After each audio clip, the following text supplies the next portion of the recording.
Hello friends, வாங்க யாருமே சொல்லித்தராத ஒரு பஃப் கை நான் சொல்லித்தரேன். இது கிட்டத்தட்ட 40 வருஷங்களுக்கு முன்னாடி நான் கற்றுக்கிட்டது தான். இதை பேச்சு வழக்கில் குதிரை மூஞ்சி கை அப்படின்னு கூட சொல்லுவோம். இந்த கைக்கு நாம் அளவு சட்டையிலேருந்து 2 மடங்கு துணி தேவை. அதாவது நம்ம கையோட அளவு எவ்வளோ இருக்கோ இன்னும் ஒரு அளவு இருந்தால் போதும். நம்ம இன்ச்சு கணக்குன்னு பார்த்தா ஒரு 3 இன்ச் அளவு கூட இருக்கணும். நீளத்துலேயும் 3 இன்ச் அளவு கூட இருக்கணும். அகலத்துலேயும் 3 இன்ச் அளவு கூட இருக்கணும்.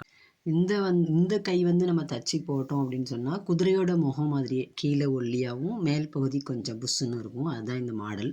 அதுக்காக அப்படி சொல்லுவோம்.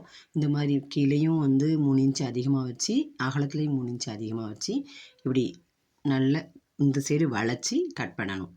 அதாவது மேல் பகுதியில் சட்டை அளவு சட்டையை விட 3 இன்ச்சு உயரத்தில் அதிகமாக வைக்கணும். அகலத்துலேயும் அதே மாதிரி 3 இன்ச்சு அகலமாக வைக்கணும். வச்சு வெட்டி எடுத்துகிட்டு தைக்கும்போது அந்த கை எந்த உயரம் இருக்கோ அதில் பாதி. இந்த கை 8 இன்ச் இருக்குது. அதில் பாதி 4 இன்ச் அளவு குறிச்சிக்கணும் உயரத்துக்கு. அதாவது 2ஆக சட்டையை மடித்து போட்டு கையை மடித்து போட்டு அதே மாதிரி இந்த சைடு 2 இன்ச்சு. நம்ம 3 இன்ச்சு விட்ருக்கோம் இல்லையா, 2 இன்ச் அளவு ஒரு டக் மாதிரி போடணும். பெரிய அளவில் டக்கு 4 இன்ச்சு உயரத்துக்கு. அகலத்தில் 2 இன்ச்சும் 4 இன்ச்சு உயரத்துலேயும் இப்படி டக் மாதிரி பாதியோடு அப்படி அதோடு நிப்பாட்டி அப்படி ரிட்டன் போயிடணும். பின்னாடி ரிட்டன் கொண்டு தையலை முடித்து கட் பண்ணி வெளியே எடுத்துடலாம். மேலே கொண்டு வந்துடக்கூடாது, பாதியோடு நிப்பாட்டிடணும். பாதியோட 4 இன்ச் அளவுக்கு நிப்பாட்டிட்டு அப்படி நம்ம ரிட்டன் கொண்டு வந்துடணும். கொண்டு கட் பண்ணி எடுத்துக்கலாம். அதுக்கு பிறகு கீழே பட்டி மாதிரி கொடுக்கணும். இதில் வேறு கலர் பட்டி, அதே பட்டியும் கொடுக்கலாம். அதே மாதிரி இருந்துச்சுன்னா இந்த மாதிரி தச்சு எடுத்தோன்னே இந்த மாதிரி இருக்கும். நடுவில் பாதி வரைக்கும் தையல் இருக்கும். அதுக்கு மேலே துணி ஃப்ரீயாக இருக்கும். அந்த இடத்த இந்த மாதிரி அந்த டக்கை விரிச்சிடணும். விரித்து 2 சைடும் இருக்கிற மாதிரி வச்சுக்கிட்டு தான் நம்ம பட்டியை கொடுக்கணும். இந்த இதுக்கு இந்த மாதிரி இருக்கும். பட்டி எடுத்து நம்ம விரித்து எடுத்தாச்சுன்னா இந்த மாதிரி இருக்கும் பார்க்குறதுக்கு. இதுக்கு நான் வேறு கலர் துணி கொடுக்க போகிறேன். அதாவது அரக்கு கலரில் பட்டு துணி மாதிரி ஒரு துணி. அந்த துணியை பின்பக்கமாக வச்சு தைக்கணும். இந்த டக்கை விரித்து விட்டுக்கணும். அந்த தச்சு வரும்போது டக்கு விரிஞ்சு தான் இருக்கணும், ஒரு சைடாக இருக்கக்கூடாது. 2 சைடுமா விரித்து விட்டு அந்த பட்டியை தைக்கணும். இந்த பட்டி தைக்கிறது நம்ம ஊக்குப்பட்டி தைப்போம் இல்லையா, அதே மாடல் தான். ஊக்குப்பட்டி எப்படி தைப்போமோ அதே மாதிரியே பிரட்டி பக்கமாக வச்சு நல்ல பக்கம் மாற்றி எடுக்கணும்.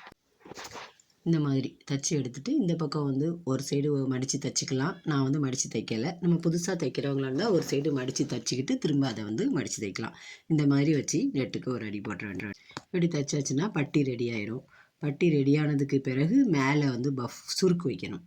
இதாக இருக்கு இல்லையா, இப்படி ஒன்று போல் அந்த தையல் நல்ல ஓரமாக விழணும். அதுதான் மெயின். கொஞ்சம் நவுண்டுலாம் போனால் நல்லா இருக்காது பார்க்குறதுக்கு. கரெக்டாக ஓரமாக தையலை போடணும். தச்சு எடுத்துக்கப்புறம் பாருங்கள் இந்த மாதிரி இருக்கும். அதாவது கீழே எந்த சுருக்குமே இருக்காது. கீழே நல்லா ஃப்ளாட்டாக இருக்கும். நடுவில் ஒரே ஒரு தையல் மட்டும்தான் இருக்கும். அதுக்கு பிறகு மேலே சுருக்கு வைக்கணும். மேலே சுருக்கு வைக்கிறதுக்கு நம்ம நல்லா வளைவாக வெட்டியிருக்கோம் இல்லையா, அந்த வளைவு வரைக்கும் நம்ம அடையாளப்படுத்திக்கணும். இங்கேருந்து இங்கே வரைக்கும் சுருக்கு வைக்கணும். நல்லா குட்டி குட்டி சுருக்காக வைக்கணும். அப்போ தான் அழகாக இருக்கும் பார்க்குறதுக்கு. அப்படி பொடிசாக அடுக்கடுக்காக சுருக்கை நாம் வைக்கணும். அப்போ தான் நல்லாயிருக்கும் பார்க்குறதுக்கு. இந்த மாடல் பஃப் சின்ன குழந்தைங்களுக்கு பட்டு பாவாடைக்கு வைக்கலாம், ப்ளவுஸுக்கும் வைக்கலாம். ப்ளவுஸுக்கு வச்சாலும் அழகாக இருக்கும். கீழே முனைப்பகுதி நல்லா டைட்டாகவே இருக்கும். நம்ம ப்ளவுஸ் போட்ட மாதிரியே டைட்டாக இருக்கும். மேலே மட்டும் நல்ல புஷ்ஷுன்னு தூக்கலாக இருக்கும் பார்க்குறதுக்கு. இந்த இருக்கு இல்லையா, சுருக்கு வச்சதுக்கு பிறகு இந்த மாடலில் இருக்கும் பார்க்குறதுக்கு. இப்படி வச்சு காட்டுறதை விட ப்ளவுஸை போட்டாச்சுன்னா ரொம்ப அழகாக இருக்கும். அதான் குதிரையோட முகத்தோட ஷேப் எப்படி இருக்கோ அதே மாதிரியே இருக்கும். கீழே ஒல்லியாகவும் மேலே பெருசாகவும் புஷ்ஷுன்னு இருக்கும். கை சட்டையை போடும்போது இந்த மாதிரி இருக்கும் பார்க்குறதுக்கு.